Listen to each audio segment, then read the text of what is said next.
아멘. 여러분이 이 40일차라 끝나시는 때, 그럴 때에는 정말로 이제는 왜 이 기쁨, 이 감격, 왜 모르고 살았나? 그런 감격으로, 느낌으로 받으시는 그런 삶이 되셨고, 또 이제는 내가 사는 것이 아니라 예수 그리스도가 내 안에 사십니다라고 고백하시는 여러분이 되시기를 바랍니다. 그냥 40일차라 그냥 하는 거니까 채워야지, 이런 의미가 아니라 정말로 이제는 내가 이 기쁨, 이 감격 누리면서 사시며, 또 내 안에 이제는 내가 사는 것이 아니라 예수 그리스도가 사심을 믿습니다 라고 고백하실 때 큰, 그것이 제일 큰 축복인 줄 믿습니다. 기도하겠습니다. 성부와 성자와 성령의 이름으로 아멘. 사랑의 주님, 이 자리에 불러주심에 감사드립니다. 생각만 해도 가슴이 따뜻해지는 당신의 사랑을 느끼는 시간 되게 하여 주시옵소서. 용기를 갖는 시간 되게 하여 주시옵소서. 서로 보살펴주고 모자라는 부분을 채워주고 언제나 아름답게 사랑하면서 살아갈 수 있는 지혜와 굳건한 믿음을 주시옵소서. 당신에 대한 확신을 갖고 모든 것이 당신 손에 달려 있음을 고백하는 시간 되게 하여 주시옵소서. 오늘도 감사하며 당신 영광 드러내는 시간 되게 하여 주시옵소서. 아멘. 우리 주 그리스도를 통하여 비나이다. 아멘. 성부와 성자와 성령의 이름으로 아멘. 제가 이제 옛날보다 나이가 들다 보니까 이제는 아침에 침대에서 눈을 떴을 때 오늘도 뭐 이런 좋은 일이 일어나고 하느님 이런 축복을 주시고 이런 그런 생각보다는 그저 아무 일도 일어나지 않게 하루를 그냥 살아갈 수 있게 해주시는 것, 이것이 평범이고 진리구나 하는 것을 다시 느낄 수가 있어요.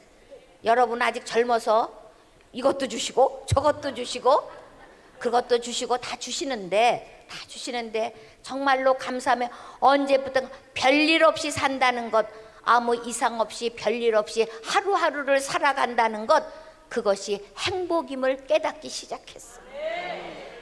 그러니까 여러분들이 이 사순철야에 정말로 얼마나 날마다 하시는 것, 또 화요일만 오시는 여러분도 계시지만은 그래도 그것이 여러분의 삶에 하느님께서는 이 자리에 앉아만 계셔도 왜 와서 앉아 계신지를 알고 계시는 줄 믿습니다. 로마서에 이런 말씀이 있어요. 하느님께서는 모세에게 말씀하셨어요. 뭐라고 말씀하셨냐면, 나는 내가 자비를 베풀려는 이에게 자비를 베풀고 동정을 베풀려는 이에게 동정을 베푼다. 그러므로 그것은 사람의 의지나 노력이 아니라 하느님의 자비에 달려 있습니다. 하느님께서는 당신이 원하시는 대로 어떤 사람에게는 자비를 베푸시고 당신이 원하시는 대로 어떤 사람을 완고하게 만드십니다. 그랬어요. 그러니까 우리의 의지대로 되는 것이 아니야. 여러분들이 이 사순칠 우리나라에 여러분만 있는 거 아니잖아요. 그런데 여러분을 오늘 이 자리에 불러주신 것은 여러분의 의지대로 온 것 같지만 하나님께서 여러분을 이 자리에 불러주신 줄 믿습니다. 그러니까 여러분들은 행복하신 분이에요. 감사한 분이에요. 자비를 베풀고 부르시는 분, 아무에게나 부르시는 게 아니라는 거예요. 여러분은 특별히 택해서 부르심을 받은 분임을 믿으시기 바랍니다. 자부심을 갖고 열심히 사는데 그 대신에 여러분의 삶이 변화가 돼. 40일 철야를 한 다음이나 40일 철야 하기 전이나 똑같은 삶이라 그러면 변화가 없다고 그러면 아까도 얘기했지만 이 감격, 이 기쁨, 주님이 주신 것, 또 주님 이제는 제가 사는 게 아니라 당신이 내 안에서 사는 것입니다 하고 그리스도가 내 안에 사시는 것이라고 고백할 때 남에게 상처 줄 수도 없는 거고 내 상처가 치유되는 줄 믿습니다. 그런 마음을 가지고 여러분이 사순철야에 임할 때 더 큰 축복이 임하는 줄 믿습니다. 아르키메데스라는 사람이 이렇게 얘기를 했어요. 인간의 선택적 자유는 하느님의 주권의 테두리 안에서 찾을 수 있다 그랬어요. 내 인간의 우리가 이렇게 하고 싶고 저렇게 하고 싶어서가 아니라 하느님의 주권의 테두리 안에서 우리가 찾을 수 있다 얘기했어요. 그러니까 여러분들이 그런 마음을 가지고 살아가실 때 하느님께서는 나는 왜 이렇게 여자로, 나는 왜 잘 살지도 못하게 이렇게, 나는 왜 가난하게, 왜 이렇게 아프게, 우리나라에 이런 것이 아니라 하느님께서 여러분들이 내 삶의 자리에서, 여러분의 삶의 자리에서 감사하시는 여러분이 되시기를 바랍니다. 여러분 신발을 신으실 때 내 신발 맞는 게 편하지, 아무리 좋은 신발이라 해도 남의 신발 맞지 않는 거 신으면 불편하잖아요. 그러니까 하느님께서 여러분에게 주신 환경, 여러분이 힘들고 어렵기 때문에 오늘 이 자리에 다 오셨어요. 그래서 주님을 만나실 수 있었어요. 어느 누가 잠도 자지 않고 이 감격 이 향명 일어나서 하면서 이러는 사람 어디 있어? 그런데 우리는 기쁘고 잠을 자지 않아도 기쁘고 감동이 되는 것은 주님이 내 안에 사시고 그리스도가 내 안에 사시는 걸 믿기 때문입니다. 그러니까 우리는 주어진 삶에 감사하시는 거예요. 내가 오늘 이 자리에 내가 왜 이렇게 불평불만해서 나를 왜 이런 대로, 왜 이렇게 여자로 남자로 아프게 잘 살지도 못하게, 이러한 불평이 아니라 정말로 내가 하느님이 나를 불러주셨고 나를 택하주셨고 내 삶의 자리에서, 그것은 내 권한이 아니라 하느님의 권 안에 들어있는 거니까. 하느님이 자비를 베풀려는 사람에게 자비를 베풀고 하니까 여러분에게는 세상적인 것만 생각하면 안 되고, 여러분들 이렇게 지나가다가 이렇게 저 집 참 잘 살아 그래요. 저 집 참 잘 살아. 그럼 뭐예요? 집도 좋고 부자로 사는 거를 잘 산다고 그러잖아요. 근데 우리가 하느님을 믿는 영적인 사람들은 그것이 아니라 하느님 뜻대로 힘들고 어렵지만 이겨낼 수 있는 힘을 청하면서 하느님 뜻대로 살아가는 사람이 잘 사는 사람인 줄 믿습니다. 아멘. 비교하면 세상적인 거와 비교했을 때 내가 우울해지고 내가 감동이 안 되는 거예요. 감사를 잃어버리게 되는 거예요. 그러니까 우리는 그런 마음이 아니라 정말 주님만을 바라보면서, 여러분이 주님만을 바라보기 때문에 이 자리에 나오셨지만 주님께서 한 사람 한 사람에게 용기를 주시고 말씀으로도 용기를 주시는 줄 믿습니다. 아멘. 여호수아 1장 5절에 보면은 나의 종 모세의 곁을 떠나지 아니하였던 것처럼 내 곁도 결코 떠나지 않고 너를 버리지 아니하리라 말씀하셨어요. 여호수아에게만 말씀하시는 거예요. 여기에 있는 저와 여러분에게도 말씀하시는 줄 믿습니다. 아멘. 오늘 이 자리에도 함께 계시는 줄 믿습니다. 아멘. 1장 9절에 보면은 내가 너에게 분명히 명령한다. 힘과 용기를 내어라. 무서워하지 말고 놀라지도 말아라. 내가 어디를 가든지 주 너희 하느님이 너와 함께 있어 주겠다. 우리와도 말씀하시는 거예요. 그런데 뭐가 힘들고 뭐가 어렵고 불평할 여지가 없는 거예요. 그러니까 우리는, 제가 이제 교구에서 봉사하면서 아픈 사람을 위해서 기도도 하고 상담도 하고 강의도 하고 그러잖아요. 그래도 제가 별로 이렇게 많이 아파 보지를 않아서 아픈 사람을 위해서 간절히는 기도했지만 그것이 그 사람에게 어떤 영향을 어떻게 받아들이는지 느낌으로 알았지. 응? 느낌으로 이렇게 가는 게 알았지, 정말로 내가 그 감동으로 남이 나를 위해서 그렇게 기도해 주는 걸 별로 느껴보지를 못했어요. 근데 제가 이번에 눈 수술을, 백내장 수술을 해서 제가 이제는 너무 눈이 밝아져가지고 안 봐도 될 거가 보여서, 그게 문제라니까. 너무 잘 보여서, 너무 잘 보여서 그냥 주름살도 보이고 얼굴에 다 보이는 것, 그게 별로 너무너무 그냥 모습이 잘 보여서 걱정인데, 그런데 그 제가 수술하는데 수술 때 이렇게 누워 있는데 의사 선생님이 저를 놓고 기도하시더라고요. 기도하시면서 의사 선생님 손길과도 함께 하여 주고 정말 수술이 잘 되어가지고 잘 볼 수 있게 해달라고 기도를 하시는데, 제가 기도면 뭐 할지도 모르는, 뭐 기도 못하는 사람도 아니고 남을 위해서 기도를 안 해준 것도 없고, 그렇게 하는데도 그 작은 몇 마디 안 되는 그 기도가, 누워있는데 수술하기 직전에 해주는 그 기도가 너무너무 감동이었어요. 너무너무 위로가 되었어요. 그때 제가 이제 아픈 사람을 위해서 정말로 더 뛰어다니면서 더 간절히 기도해 줘야 되겠구나 하는 것을 너무너무 간절히 더 느꼈어요. 그래서 우리는 그렇게 힘들고 어려운 그런 것도 수술도 안 하면 더 좋을지 모르지만 그런 걸로 통해서 제가 하느님과 더 만날 수 있고 그 기도가 얼마나 위로가 되고 얼마나 힘이 된다는 것을 느끼기 시작했어요.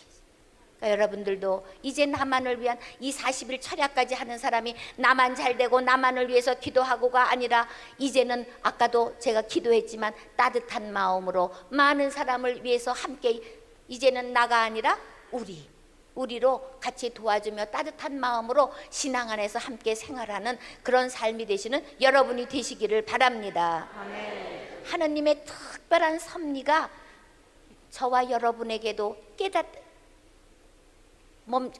다 한 사람 한 사람에게 다 깨닫다는 것, 하느님의 섭리가 임하고 있다는 것, 하느님의 섭리가 작용하고 있다는 것을 여러분이 자신 있게 그런 믿음을 가지고 있다 그러면 분명히 하느님께서는 여러분의 모든 것 다 들어주시고 덕건한 믿음 높여주실 줄 믿습니다.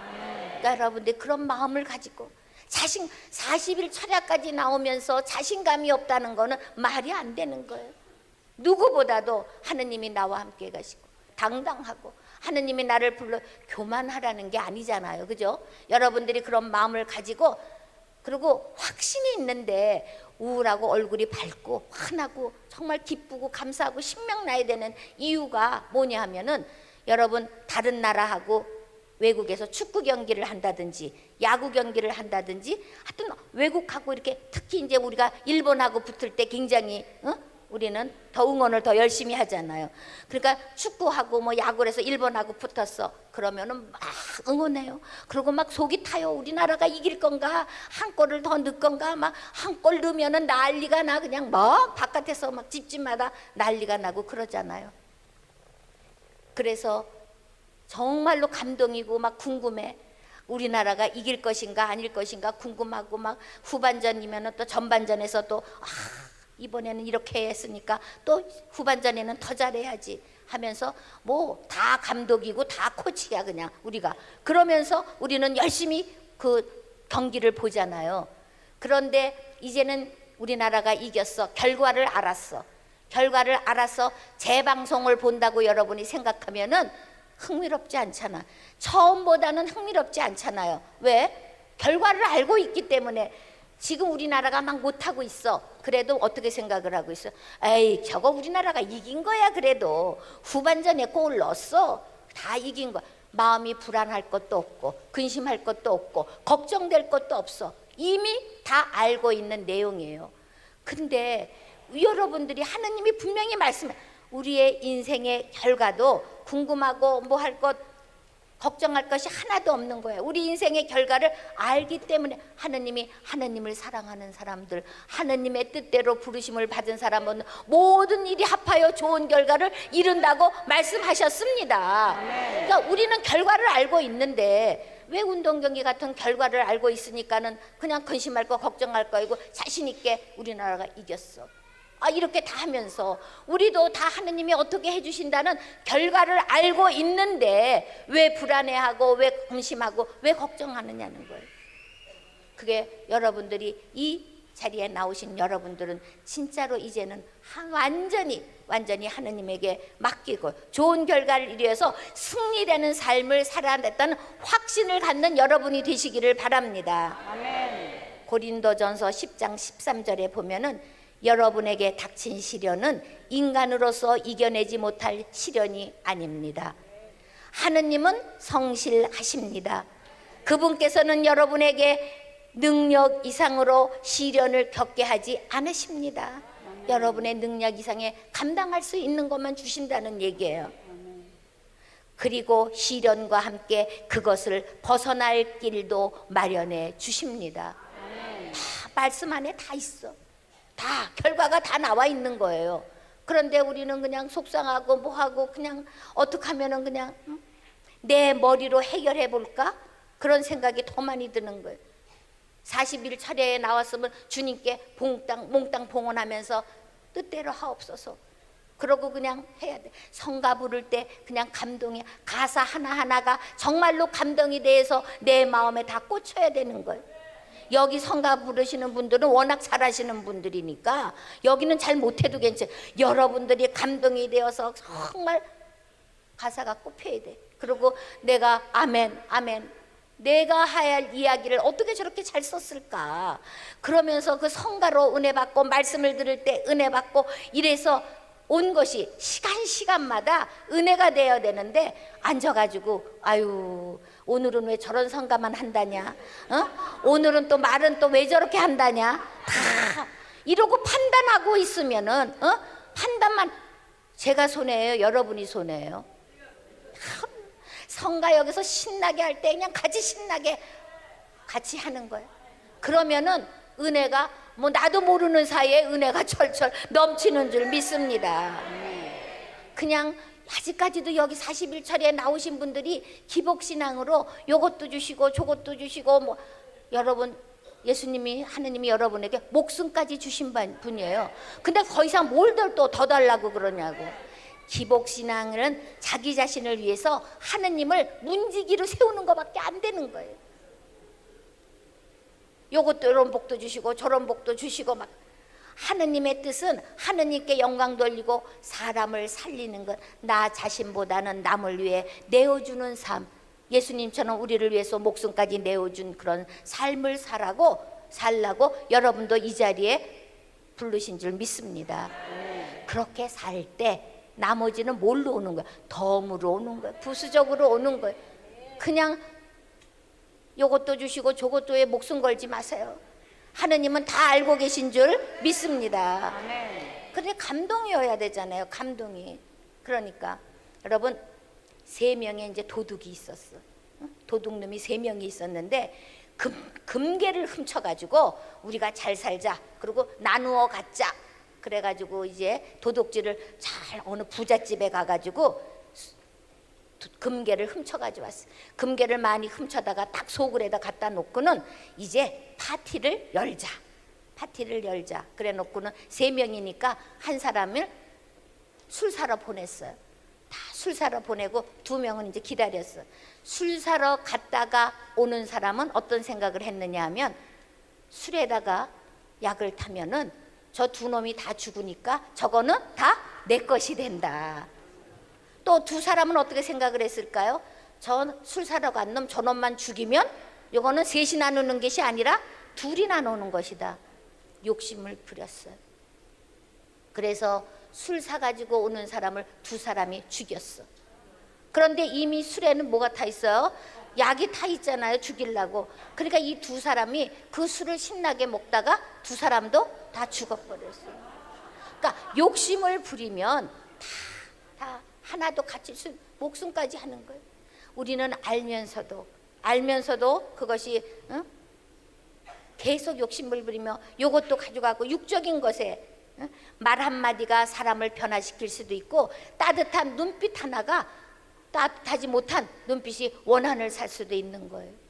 그래서 저는 이제 제가 차를 가지고 다니지만 택시 탈 때가 있으면은 기회는 이때다 싶어가지고 기사님에게, 제가 가는 거는 뭐 어딜 가는 건 되게 성당이나 뭐 이런 데가 많으니까 성당 가자고 그러면은 이제 왜 가느냐 이거부터 시작을 해가지고, 내가 어떠한 사람, 사도 바오로처럼 내가 어떠한 사람이었는데 제가 이렇게 하느님을 믿고 변화되어서 이런 삶을 이제 살게 되었습니다. 그러면서 이야기를 하면서 가는 거예요.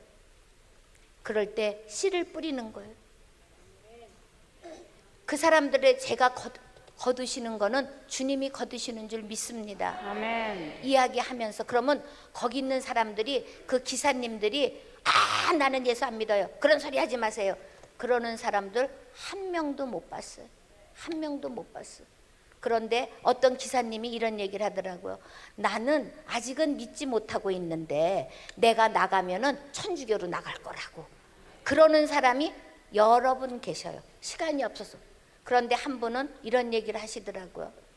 내가 천주교는 좋아하는데 나는 교회 나가는 거는 싫어합니다. 그렇게 얘기를 하시더라고요. 왜 그러냐고 그랬더니, 스님이 이렇게 그 택시를 탔대요. 스님이 택시를 탔는데 기사가 교회 다니시는 분이었나 봐. 그러니까는 스님을 딱 태우는 거, 아이고 마귀는 안 태운다고 그러셨대. 그러니까 이 스님이 택시를 세워놓고는 기사님 교회 다녀요? 예수님 믿어요? 그러니까 난 안 믿는다고, 타시라고.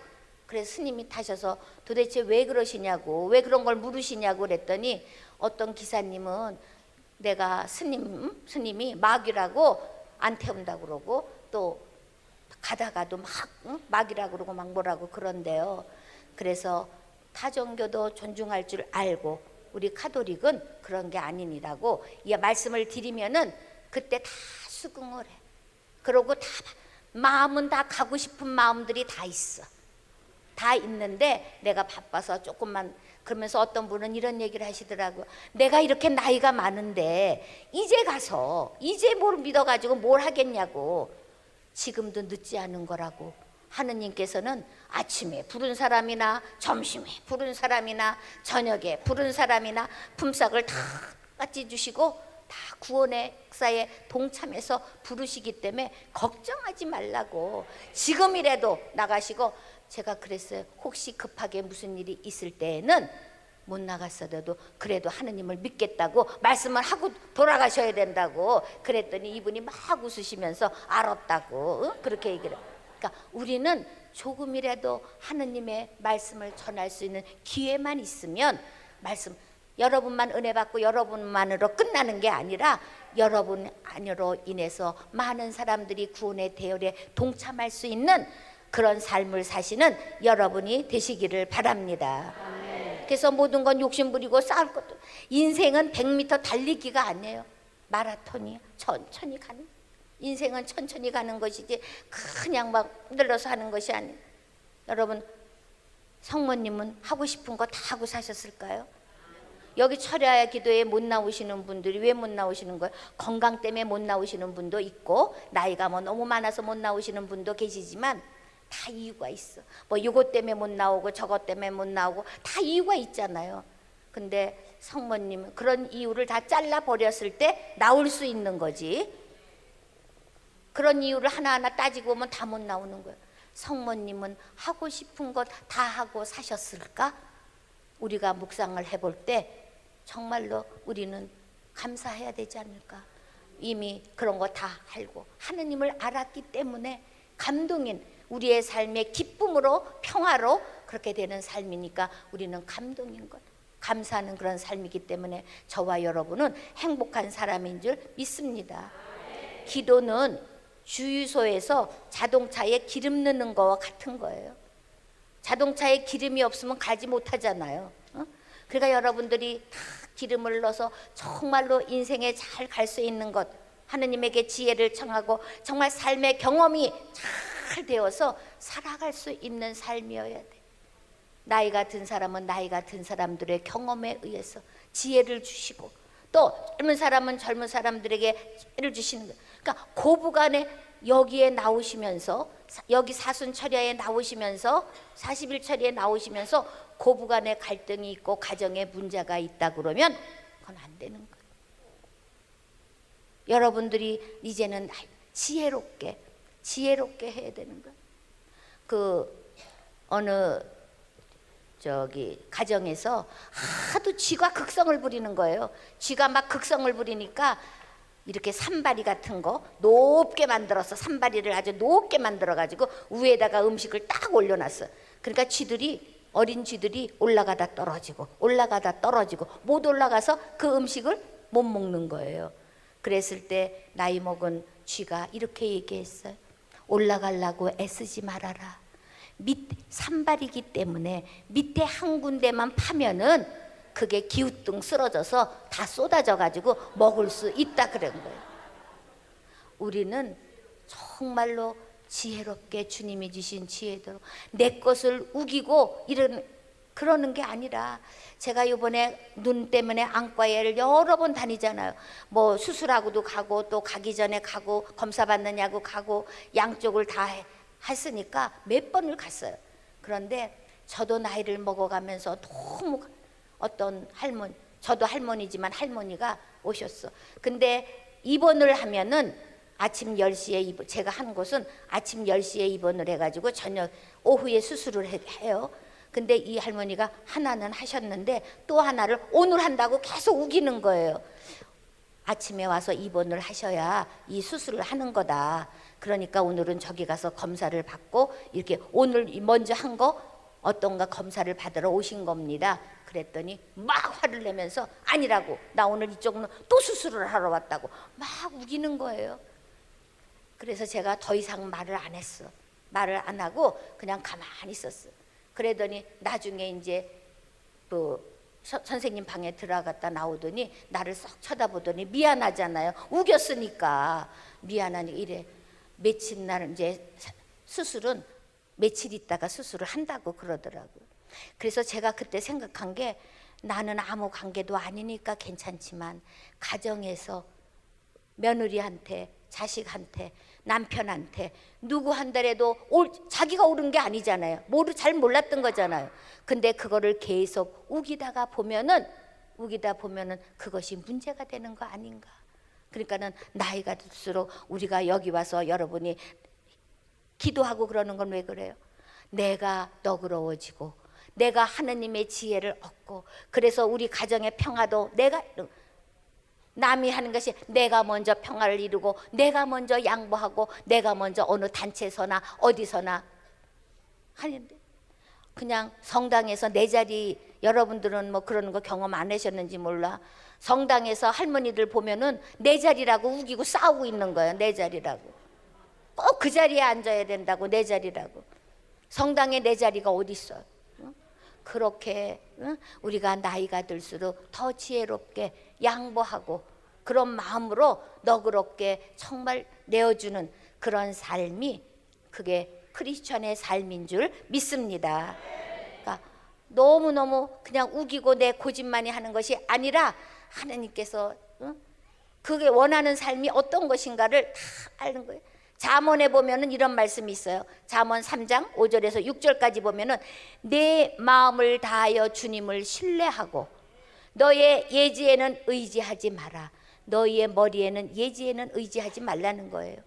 어떠한 길을 걷던 그분을 알아보셔라. 그분께서 내 앞길을 곧게 해 주시리라. 우리가 이런 얘기 많이 하잖아요.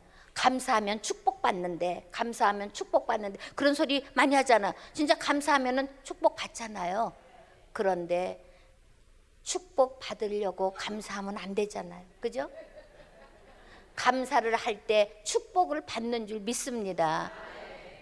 그러니까 우리는 거꾸로 해가지고 그냥 축복받으려고 그냥 감사한다고. 그러니까 진정성이 없는 거. 우리는 외모로 다 겉으로 판단을 하고 알지 모르지만 하느님께서는 모든 내 마음까지 우리의 마음까지 헤아려 보시는 줄 믿습니다. 그러니까 다 하시는 거예요. 다 하시는 거예요. 진실성이 있는지 없는지를 다. 여러분도 축복받으려고 이 철야기도에 오신 게 아니에요. 철야기도회를 하시면 축복이 내리는 줄 믿습니다. 그게 그거고 이게 인 것 같지만 아니야. 목적으로 내가 하느님을 위해서 열심히 철야기도하면서 감동이며 하느님께 모든 걸 봉헌하면서 내려놓을 때 축복이 임하는 줄 믿습니다. 그러니까 그런 마음을 가지고 하셨을 때 나중에 실망도 안 하는 거예요. 그러면은 내가 하느님께 드리는 시간, 나에게 주셨으니까 내가 시간 드리는 것인데 뭐 더 이상 뭘 그거 하겠어요. 그렇잖아요.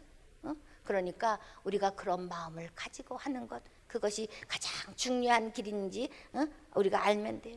그리고 우리는 자녀를 요것도 붙여주시고 요것도 주시고 자녀를 위한 또 자녀가 요새는 취직이 안 돼서 자녀의 취직을 이런 기도 많이 하잖아요. 분명히 우리에게는 하느님이 자녀를 축복할 수 있는 그런 권한을 주신 거예요. 권세를 주신 거예요. 그러니까 자녀를 위해서 축복 기도를 해야 되는 거예요. 요것도 주시고 그거 하는 거 하느님이 그거 하지 않아도 다 부모와 자식은 서로 축복할 수 있는 그런 그 창세기 48장 5절에서 22절 거기에 보면은 야곱이 나중에 이름이 이스라엘로 되었죠. 이스라엘이 요셉에게 축복하는 그런 이야기가 나와요. 그리고 이스라엘에서는 탈무드에 이런 말이 있다고 그럽니다. 부모님의 손끝에는 여기 다 부모님이시잖아요. 아니, 부모님의 손끝에는 하느님이 계시다. 그런 탈무드의 말씀이 있대. 그러니까 여러분의 손끝에는 하느님이 함께 하시니까 모든 것 자식을 위해서 축복기도 하시는 여러분이 되시기를 바랍니다. 철야기도 신나게 하고 가가지고 그냥 욕하고 막 하고 그냥 막 그러지 마시고 정말로 자식을 위해서 축복기도 하시는 여러분이 되시기를 바랍니다. 우리가 너무나 잘 아는 말씀 있잖아요. 데살로니가 5장 18절에 보면 뭐가 있어요? 언제나 기뻐하십시오. 끊임없이 기도하십시오.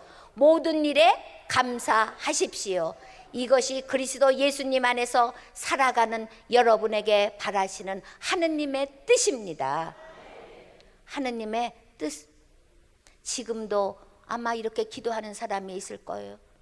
볼 수만 있다면, 들을 수만 있다면, 걸을 수만 있다면, 살 수만 있다면 더 큰 복은 바라지 않겠습니다. 간절히 그렇게 기도하는 사람이 있을 거예요. 근데 우리는 당연하니까 볼 수도 있고 들을 수도 있고 다 당연한 걸로 생각하지만 정말로 그렇게 간절하게 더 큰 복은 바라지 않겠다고 그렇게 간절히 기도하는 사람들에게 욕심이 있을 수 없잖아요. 남을 제낄 수 없잖아요. 남을 끌어내릴 수 없잖아요. 남에게 상처 줄 수 없잖아요. 우리가 그런 마음으로 정말로 하느님께서 우리에게 나에게 주신 것 모든 것 건강도 주시고 다 몸이 아픈 것도 일시적인 거잖아요. 우리가 그렇게 모든 걸 해서 이 자리에 오실 수 있는 것만으로도 우리는 감사해야 되는 건데 다 누구나 죽음은 맞이하게 돼요. 그런데 죽음에 5가지 단계가 있다고 그러잖아요.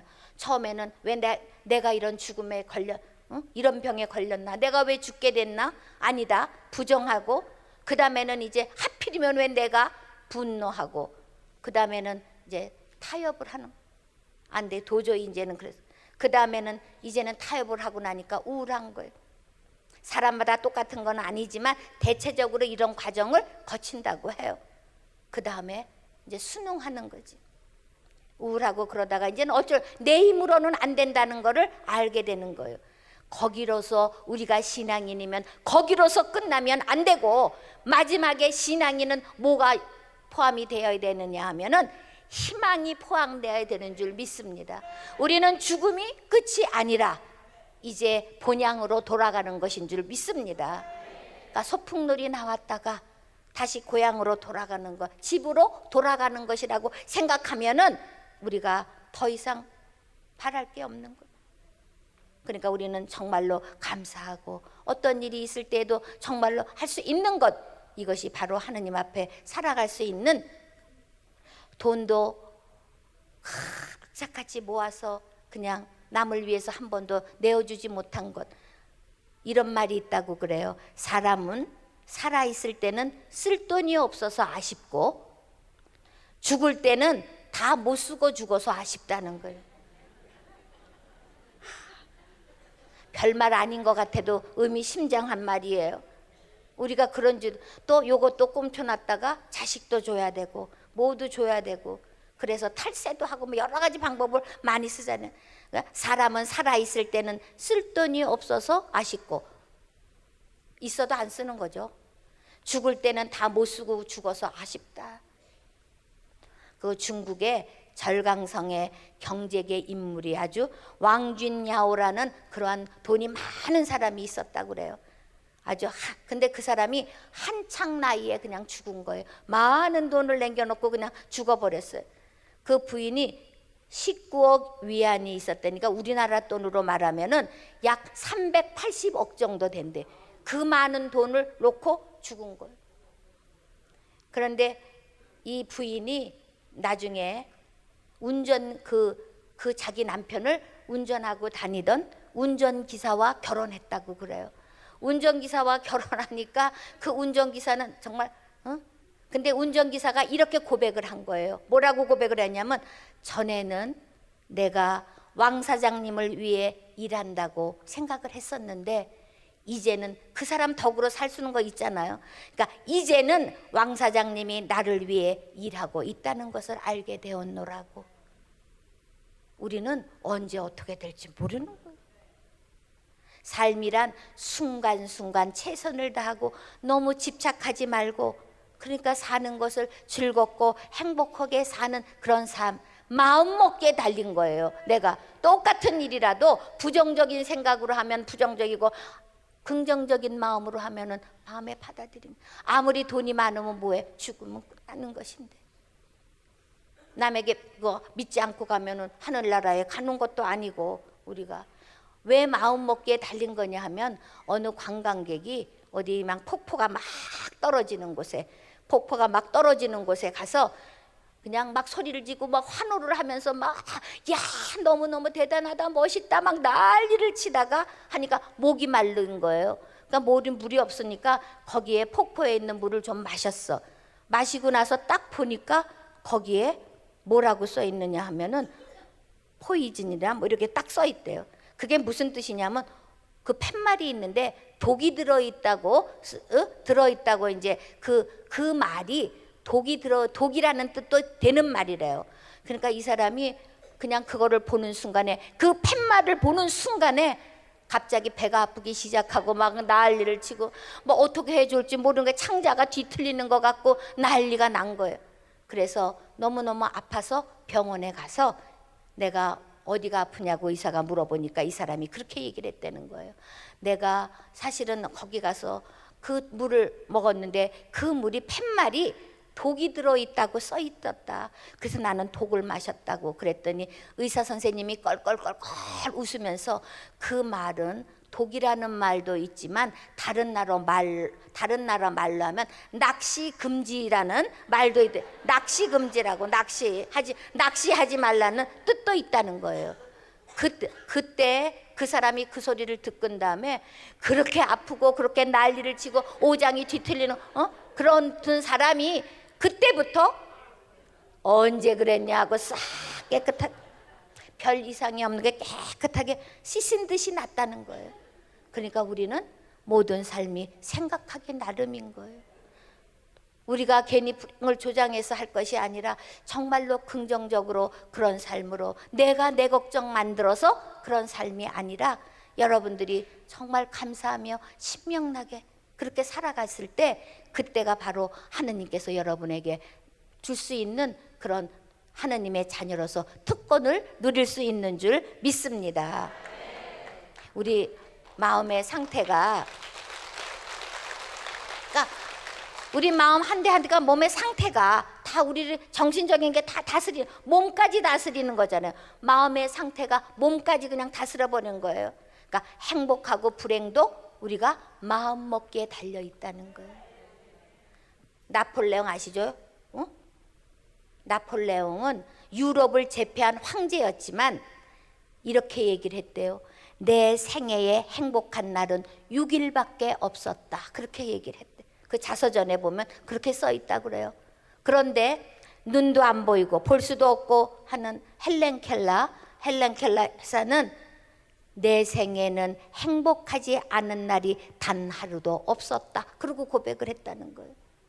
보이지도 않고 잘 들을 수도 없고 중복 장애를 가지고 있는 헬렌 켈러는 그렇게 얘기를 했는데, 세상을 다 제패하고 모든 황제가 내가 행복했던 날은 6일밖에 없었다고 고백했다.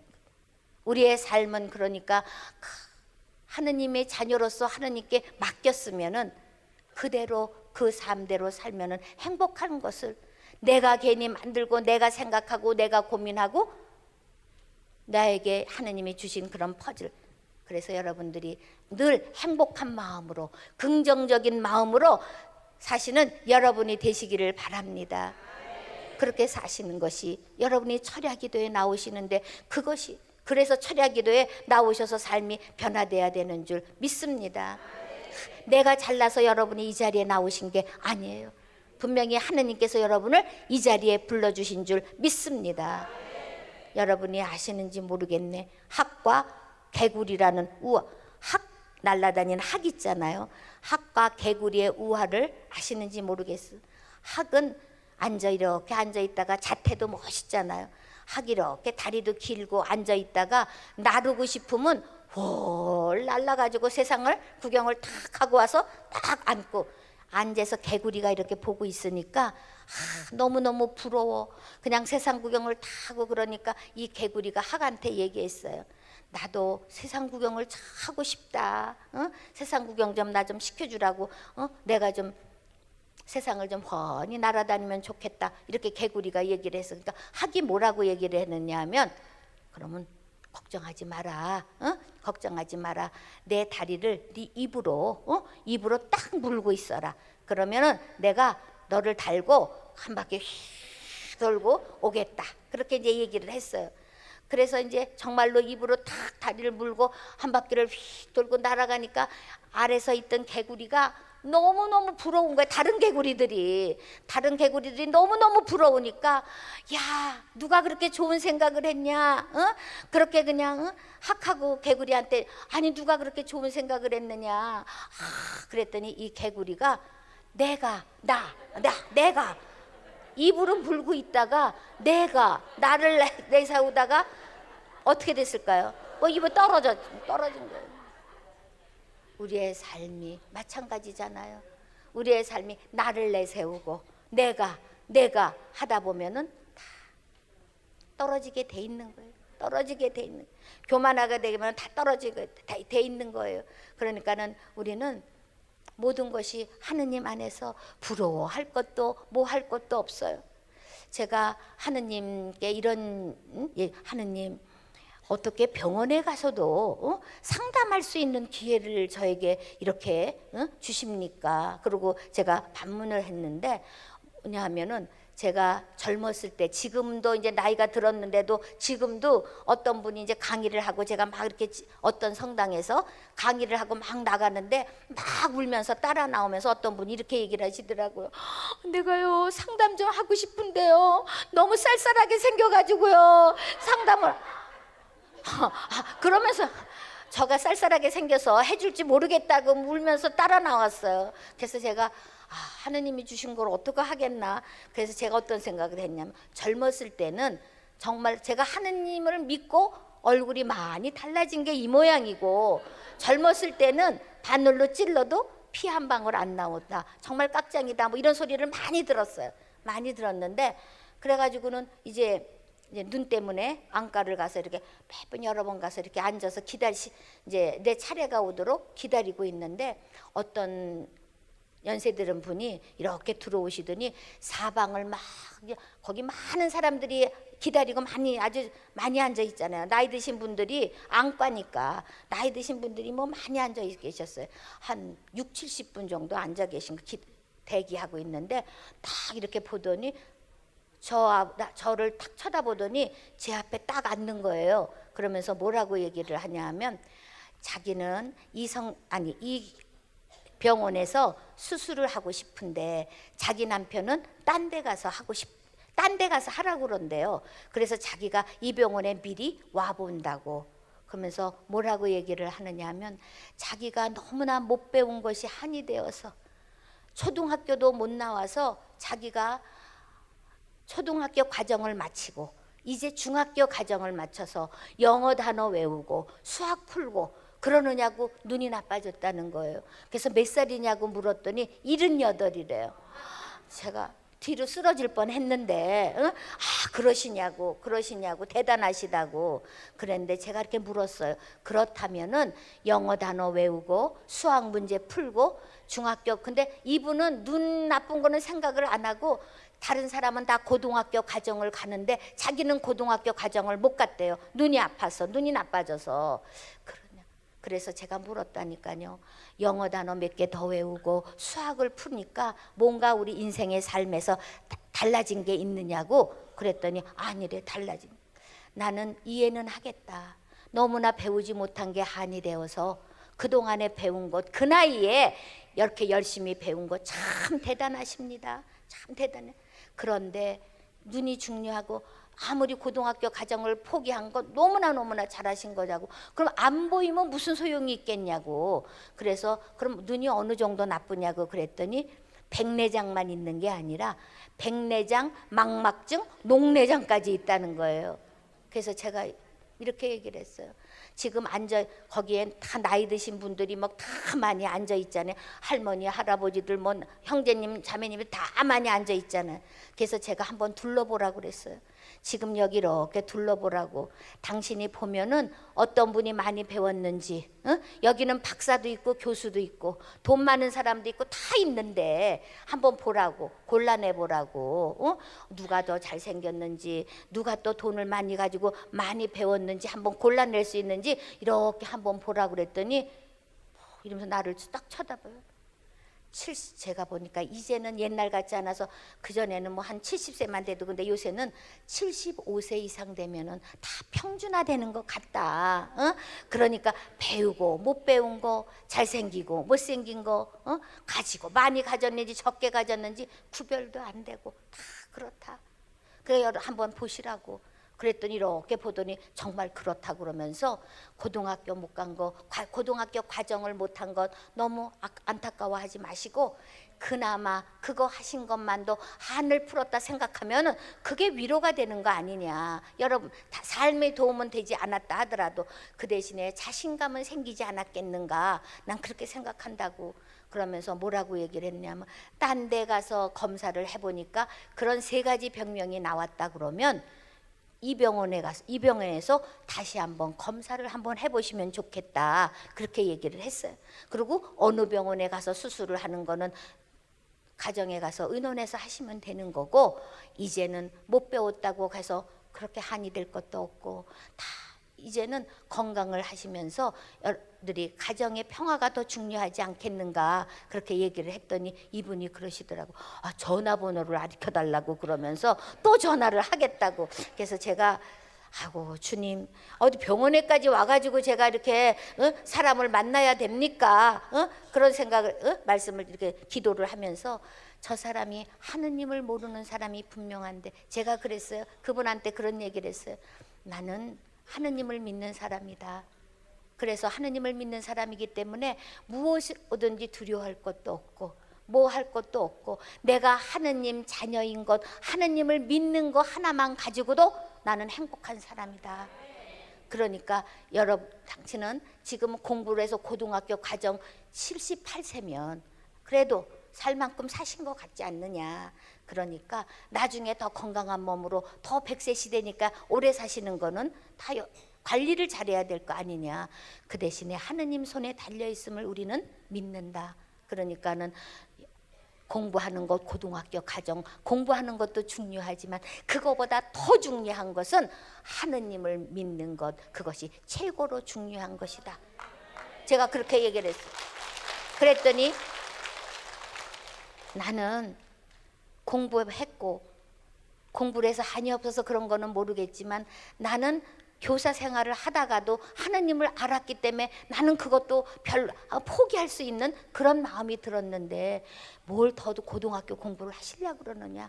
포기하시고 정말로 이제는 인생의 삶으로 마지막에 노후 대책보다는 사후 대책이 중요한 거를 아시고 이제는 가까운데 마포 산다고 그러시더라고요. 거기 근처에 어디 사는 거기 성당이 있다고. 그러니까 거기 이제 공부는 거기 가서 좀 하시라고 그랬더니 알았다고 그러더라고요. 그래서 모든 것이 하느님이, 여러분 하느님을 다 아는 것 같지만 우리나라에 가톨릭 신자가 10%밖에 안 되는 거예요. 개신교 신자, 요새는 개신교가 더 많다고 그래요. 그래도 합하면 20%밖에 안 되는 거예요. 근데 여러분이 알다시피 주일을 거라는 사람이 너무나 많은 거예요. 요새 냉담하는 사람이 너무너무 많은 거예요. 주일 미사에 나오는 사람들이 20% 정도, 22%인가 23%밖에 안 된다는 거예요. 심각한 문제잖아요. 그러니까 여러분들 정말 이제는 여러분들은 미사 가장 중요한 미사는 물론 매일 미사하는 거죠. 40일 때 매일 미사가 있으니까 또 성당에 가서 미사도 하시고 매일 미사 하시면서 철야까지 하시면서 기도하시는데 뭐가 부족하고 뭐가 더 걱정거리가 뭐 그렇게까지 불러주셨고 여러분을 그렇게까지 택해 주셨는데 더 이상 뭐가 더 부러울 거 있는 거예요.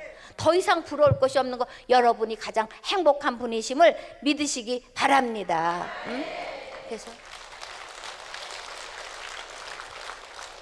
천국은 뭐 여러분 노래도 있잖아. 어여뻐도 못 가요. 부자도 못 가는 나라 뭐 이런 것도 있죠. 천국은 명성으로 유명한 거로 가는 것이 아닌 거예요. 믿음으로 가는 나라인 줄 믿습니다. 믿음으로 가는 것인 걸 믿으시기 바랍니다. 저는 이렇게 제가 성가를 좋아하고 성가 그 가사를 들을 때마다 제 가슴이 너무 감동인 거예요. 맞아. 정말 주님 그래요. 그 복음 성가 중에 이런 성가가 있어요. 내 영을 주님께, 내 영이 주님에 매여 내 영은 기뻐 주를 찬양합니다. 주님 다시 올 때까지 나는 이 길을 가리라. 감동이잖아요. 감동이야. 맞아. 아멘. 응? 저와 여러분에게 인생의 퍼즐이 뭔지 아시죠? 맞추는 거. 인생의 퍼즐로 다 하느님께서 각자의 다 한 퍼즐로 다 하느님 손에 다 있는 거예요. 다 있는 거예요. 근데 어떤 아이가 그림을 그리라고 그랬더니 검은색만 가지고 그냥 도화지를 시커멓게 다 칠하더래요. 칠하고 또 어떤 거는 반만 칠하고 다 검은색만 가지고 다 하더라는 거예요. 그러니까 그 아이는 뭐가 됐어요? 문제아가 된 거예요. 얘가 검은색을 칠하고 이게 검은 걸로 도대체 이게 뭘 하는 건가? 그 아이는 문제아로만 됐는데 나중에 그 아이가 그린 것을 맞춰보니까 큰 고래가 되더라는 거예요. 고래 그림을 도화지에다 그림을 고래 그림이 되었다는 거예요. 그러니까 그 큰 고래를 보고 다른 사람들이 놀랬다는 거예요. 우리 하느님이 우리에게도 한 사람 한 사람에게 인생의 퍼즐을 다 맞춰주신 거예요. 그런데 여러분들이 지금 힘들고 어렵다는 것은 뭐예요? 그 퍼즐 하나가 전체를 보지 않고 퍼즐 아까 검은 거 도화지에다 검은색 칠하는 것만 갖고 문제아를 여겼듯이 여러분은 그 퍼즐의 중에서 한두 가지를 갖다가 보고는 내가 힘들고 어렵고 내가 살맛이 안 난다. 하느님 믿는데 어떻게 이럴 수가 있겠는가? 몇 조각만 갖고 문제 삼고 걱정하시는 여러분이 되시면 안 된다는 거잖아요. 그러니까 여러분들이 하느님이 주신 그 퍼즐에 내 인생이 다 맞춰지면은 하느님께서 아까 얘기했잖아요. 좋은 결과를 이루어 승리의 삶을 살게 되는 줄 믿습니다. 아우구스티노가 이렇게 그 성인이 이렇게 말씀하셨대요. 우리의 과거는 하느님의 자비에 달렸었고 현재는 하느님의 사랑 속에 살고 있고 미래는 하느님 섭리 안에 있노라고. 하느님 손바닥 하느님 섭리 안에 있는데 거기서 뭘 발버둥 치고 뭘 어떻게 하는 거예요. 아까도 제가 얘기했잖아요. 하느님이 자비를 베풀려는 사람에게 자비를 베풀고 하느님 손 안에 있는 줄 믿습니다. 그러니까 여러분들이 여기 40일 오셨을 때 성가를 부를 때 여기서 같이 아까도 보니까 뭐 회장님이 막 그냥 뭐 열렬하게 또 하시고 제가 일찍 와가지고 분위기를 좀 느끼려고 좀 일찍 왔어요. 막 하시고 여기도 성가를 불러서 여러분이 어떻게 해서라도 조금이라도 은혜대회가 충만하게 해서 가시게 하려고 막 애를 쓰시더라고. 막 하느님께서 역사하시는 줄 믿습니다. 그랬을 때 여러분들이 성가 한 곡을 부르더라도 가사를 음미하면서 또 감동이 되게 부르면은 그것이 얼마나 큰 은혜인지 모르겠어요. 제가 늘 성가를 부르면서도 수십 번 수백 번 부른 성가인데도 어느 날 딱 들으면 불러보면은 너무 어머나 이런 말이 있었네. 맞아요. 다시 한번 되새겨보는 거예요. 여러분이 많이 들었던 성가가 이런 성가가 있어요. 오늘 집을 나서기 전 기도했나요? 오늘 받을 은총 위에 기도했나요? 또 마음에 분노가 가득할 때 기도했나요? 나의 앞길 막는 친구 용서했나요? 더 어려운 시련 닥칠 때 기도했나요? 주님 함께 하시오면 능히 이기리. 나의 일생 다 가도록 기도했나요? 주께 맡긴 나의 인생 승리하리라. 기가 막히잖아요. 그리고 기도는 우리의 안식 빛으로 인도하니 앞이 캄캄할 때 기도하라고. 그 말씀을 할 때 맞아요. 정말 기도하고 이럴 때도 기도하고 저럴 때도 기도하고 맞아요 주님. 기도해야 되는 거예요. 이런 마음을 가지고 여러분들이 하신다고 그러면 감동인 거. 철야가 하루하루가 매일 철야니까 지치지도 않는 줄 믿습니다. 너무 은혜로우면 여기 여러분에게 더 힘들겠어. 여기 봉사자, 음악 봉사자들이 더 힘들겠어. 그래도 지치지 않고 할 수 있는 건 뭐예요? 주님의 힘인 줄 믿습니다. 감동이고 주님의 능력이고 내 힘으로 하는 것이 아니라 주님의 능력으로 하기 때문에 지치지도 않는 줄 믿습니다. 그래서 여러분들이 그런 마음을 가지고 하실 때가 바로 그래서 기도하시는 거예요. 여러분이 잘 아시는 이혜인 수녀님 아시죠? 그 수녀님이 우리의 삶을 다 글로들 많이 쓰시잖아요. 글로 쓰는데 손을 뱉다. 종이에다가 손을 베고 그거를 우리는 그냥 종이에다 손을 뱉나 보다 이러고 끝났는데 이 수녀님은 그걸 가지고 글을 쓰셨어요. 근데 그 글 쓴 게 감동이야. 뭐라고 쓰셨냐 하면은 가벼운 종이에 살짝 스쳤을 뿐인데 하얀 종이 이렇게 하면 싹 빌 수가 있잖아요. 그죠? 가벼운 종이에 살짝 스쳤을 뿐인데 손이 베어 피가 나고 쓰라리다니 가벼운 종이도 이젠 무겁게 다루어야겠다. 그러면서 뭐라고 쓰셨냐면 내 가벼운 말이 남한테 피가 나고 쓰라리게 하지나 않았나 반성해 본다. 이렇게. 여러분 정말로 우리가 여러분 사실 철야하실 때 그런 마음으로 하셔야 되잖아요. 그렇죠? 정말 남의 아픔을 해서 그게 내가 말 한마디 한 것이 다른 사람이 피가 나고 쓰라리게 하지나 않았나 모든 일에 반성해보면서 내가 이 철야기도 하는 것, 이 봉헌하는 것 누구를 위해서 무슨 일을 위해서 봉헌한다. 이런 마음을 가지고 여러분이 하신다 그러면 정말로 철야기도에 오신 것 너무너무 잘하시는 거잖아요. 아버지하고 아들이 있어. 아버지하고 아들이 있는데 아들이 아버지 앞에서 아주 무거운 돌을 옮기느냐고 막 절절매고 있는 거예요. 막 어떻게 해야 될지 몰라서 절절매. 그리고 그냥 지렛대도 써보고 이렇게도 해보고 움직여 보려고 막 애를 써. 그러니까 아버지가 보다 못해서 이렇게 말했어요. 너는 네가 하고 싶은 거를 다 하고 싶은 방법을 다 했느냐? 최선을 다 네가 하고 싶은 그 방법에 최선을 다했냐? 그러고 물었어요. 그랬더니 최선을 다했다고 했더니 아버지가 이렇게 얘기를 하는 거예요. 너는 한 가지를 안 했다. 아버지인 나한테 도와달라고 얘기를 안 했다는 거예요.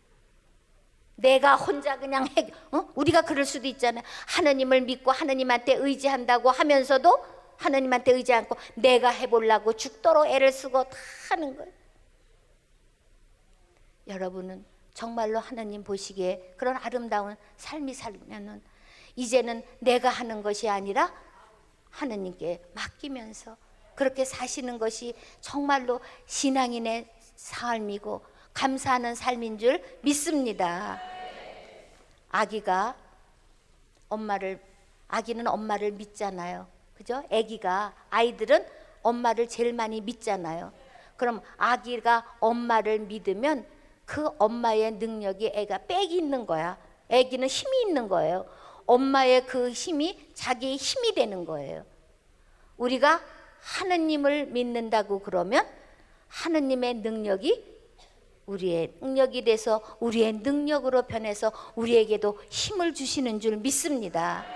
그러니까 그 퍼즐처럼 몇 가지 그런 것 때문에 고민하고 힘들어하고 그러지 마시고 정말로 이 사순치료가 끝나고 이러는 다음에는 여러분들이 이전에는 왜 몰랐을까? 이 기쁨, 이 감격 이렇게 고백할 수 있고 또 정말 이제는 내가 사는 것이 아니라 예수 그리스도가 내 안에 사신 것이라고 고백하시는 그런 삶을 사시는 여러분이 되실 줄 믿습니다.